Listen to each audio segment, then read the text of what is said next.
Добрый день. Начну с благодарности. Спасибо, что подаете мне идеи для видео.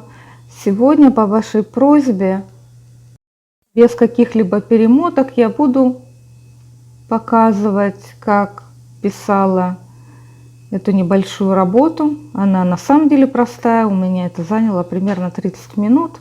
Вместе с тем, что я приносила, убирала краски, искала карандаши и сушила феном мокрый лист.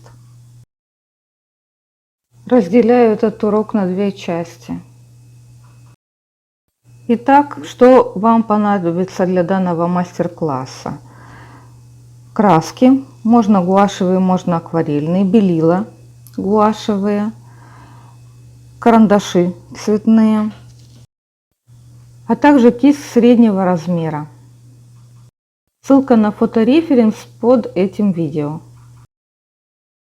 Начиная с поиска композиции, вертикальный формат.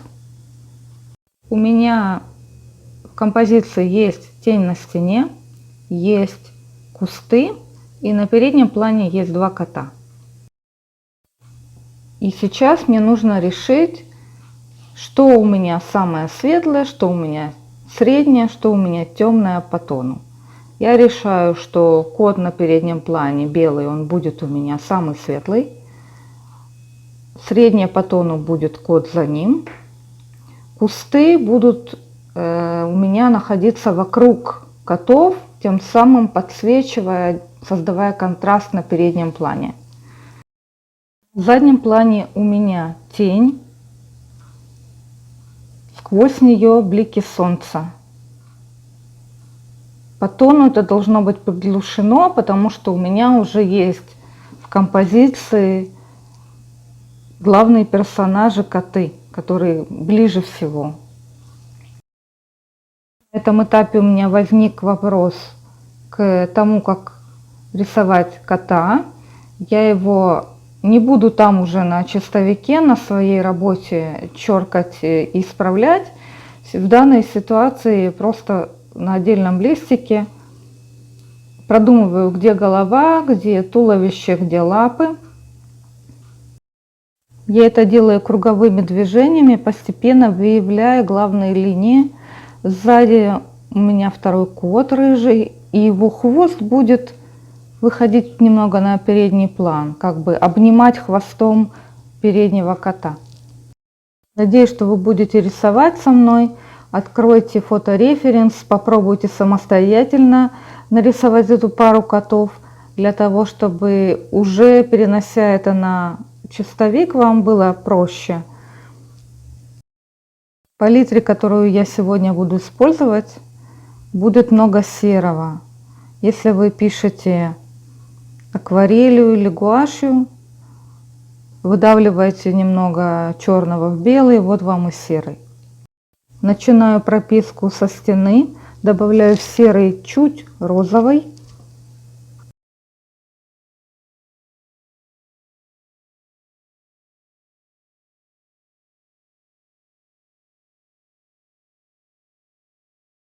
Пишу стену, чуть наклонив кисть. Получается мазки с направлением. И немного там фантазирую, как мне нужно, чтобы они падали, чтобы они не были прям в полосочку покрашены или наоборот, горизонтально, вертикально. Я прописываю основные пятна, затем буду работать карандашами. Поэтому если где-то в чем-то вы ошиблись, ни в коем случае не начинайте новый лист, продолжайте. Гуашь, она или акварель с белилами, очень пластичный материал. Замешиваю теплый серый для солнечной стороны стены. У меня это желтый, серый и белила. Я всегда пользую титановые белила, они более укрывистые. Но есть марки, в которых гуашь все равно полупрозрачная. Это от качества самой гуаши зависит. Пока я крашу эту стену в прямом и переносном смысле, пишу эти солнечные лучики. Хочу обратить ваше внимание на цвет бумаги. Видите, что она чуть желтая рядом с офисной бумагой, на которой я делала наброски справа? Бескислотная бумага часто имеет желтоватый оттенок, это нормально. Перехожу к переднему плану без животных на нем. Делаю только фон, а потом котов посажу сверху карандашами. Итак, сейчас земля коричневатая, красная с коричневым или коричневая с каким-нибудь теплым цветом, любым там оранжевым.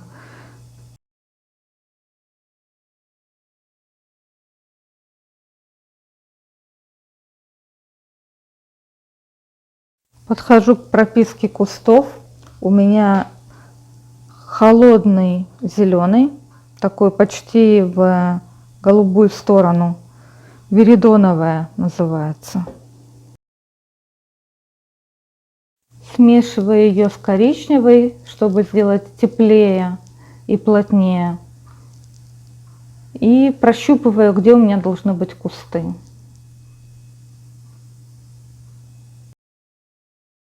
Чуть увеличиваю скорость. В общем, тут понятно.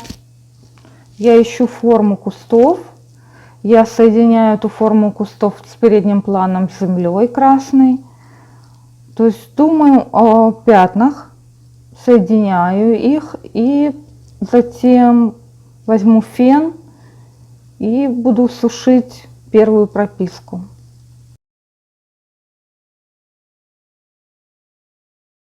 Когда работа высушена феном, я проверяю рукой лист. Если он еще влажный, значит нужно его еще чуть-чуть подсушить.